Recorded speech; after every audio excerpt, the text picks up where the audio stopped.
Hello everyone, and welcome to the Narcissistic Abuse Recovery Care Network. I'm Dean, the host of the N.A.R.C.N Network and channel, and also the host of the Unmasking the Narcissist channel. Today I'm going to be presenting to you N.A.R.C.N episode 121, and the title of episode 121 is How to Detach from the Narcissist. So this is going to be part 1 of episode 121, and the title of part 1 is The Escape. So when we are dealing with a narcissist and we suddenly realize this is indeed the individual that we are currently dealing with, this is the person who has been plaguing our lives and making everything within our lives and our absolutely crazy and chaos. What do you do at this particular moment? Well, there's a number of things that you can actually do. But the most important thing you need to do here is you really need to come to terms with realizing what you're actually dealing with. This can be very, very difficult because we don't want to think that the person we've been dealing with actually is indeed a narcissist. But often this is the case. This is exactly what they are, and it can be hard to fathom and hard to swallow sometimes. But once we realize what we're dealing with, then we actually have to take action here.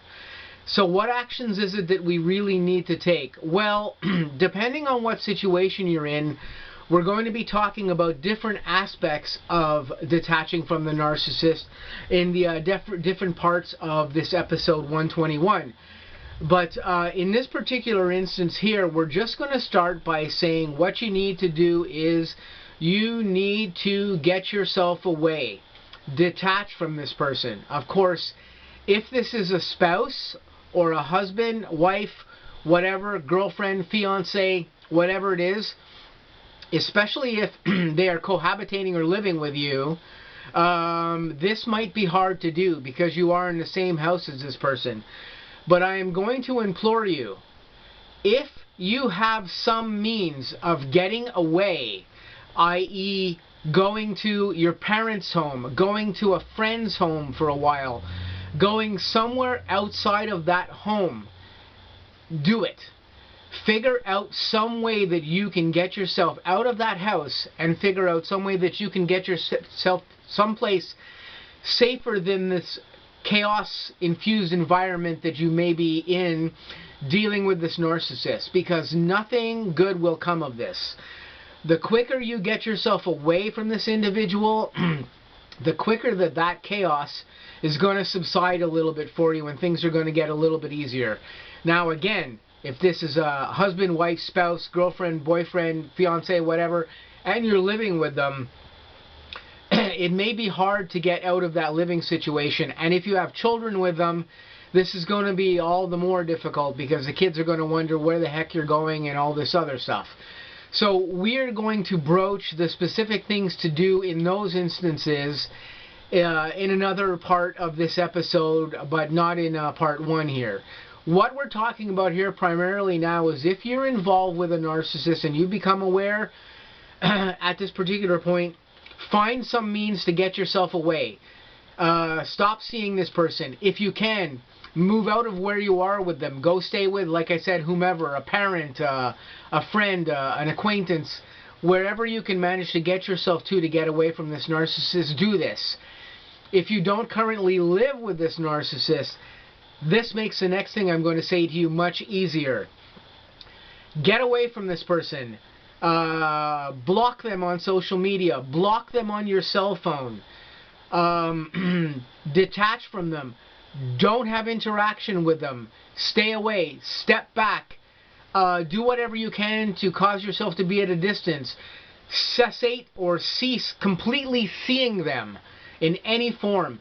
Do not answer their phone calls. Do not communicate with them in any means on social media or on your phone or otherwise. Get as far away from them as you can, as quickly as you can, and keep that distance. Block them completely out of your life if you feel the need to do that. I am not a big advocate of automatically saying that you should block a narcissist out of your life. You should try to limit their access to you and limit their communication with you. If this involves you actually having to block them, then block them if you see fit to do so. There's varying different ideas that different narcissistic experts have on the topic of blocking them out completely. I don't follow all of those thingies, but I think if you're dealing with a very extreme narcissist who is really messing with you and messing up your life, by all means, block them completely from your life so they have no access to you whatsoever. But then you have to try, when you do this and when you've gotten away, to stay away from them. This can be very difficult because depending on the amount of time we've had a relationship with this person, if it's a short period of time, it may be much easier to do this.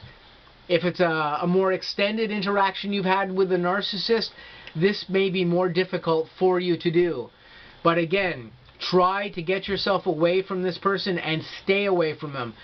Don't communicate with them. Don't call them. Don't text them. Don't contact them on social media. Don't do any of these things. Basically, eliminate yourself from their existence to the most high degree that you can.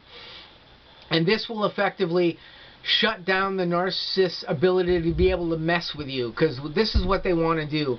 When you're trying to get away, they're going to try to mess with you and try to bring you back in. This is what they all do. So the further away that you can actually get, the better this is going to be for you. Do whatever you can to separate in this way, and then keep that separation active with them. Keep them at a distance. Don't communicate with them. Don't have any interaction with them. Because the second you have interaction with them, this gives them an open door to try to mess with you and bring you back in. And this is what you don't want happening. So try to effectively escape from them entirely so that they have no contact with you, and try to keep that escape complete with them as far as having no interaction with them whatsoever. This is the strongest thing you can possibly do to actually initially escape and get away from the narcissist with their entirety, in the instance that you are dealing with a narcissist that you are not living with or not attached to in a marriage or in any other ways. Just escape away from them and keep away from them, and this is initially what you need to do. Then after this, the best thing to do is try to seek some counsel for what you've dealt with this narcissist and how they've affected you. There are plenty of people out there that can help you.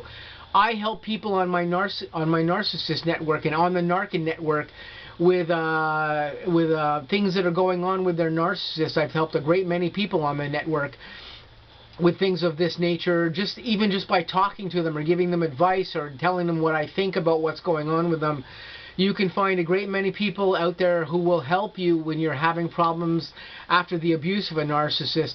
I will help anyone that comes forth towards me and seeks my advice or any information from me that can help them with their narcissistic abuse. And most experts out there will do the same thing. So seek that assistance from narcissistic experts that can help you. Stay away from the narcissist and keep your escape complete away from them. Because if you can stay away from them permanently, all the better. They will eventually probably wear off and go away all by themselves, and they will seek their narcissistic fuel elsewhere with some other appliance that they actually get their hands on. So escape is of the utmost importance, and then following through with that escape afterwards is very, very important to the health of you mentally, and to just keep things in control. Because as long as you're escaped from the narcissist and you're away and they have no interaction with you, you are in complete control of the situation and in complete control of what happens with you in relation to this narcissistic event. So this is what I just wanted to talk about quickly in part 1 of episode 121. I'll be presenting part 2 coming up shortly. We're going to go into some things that you need to particularly do if you are in the situation of being attached or married or living with a narcissist. And we'll talk a little bit about what to do in that situation in part 2 of episode 121. Just want to say to you guys, I hope you guys stay tuned for some new content coming up both on the N.A.R.C.N network and on the Unmasking the Narcissist channel. And I hope you guys have a great day. I'll catch you very soon.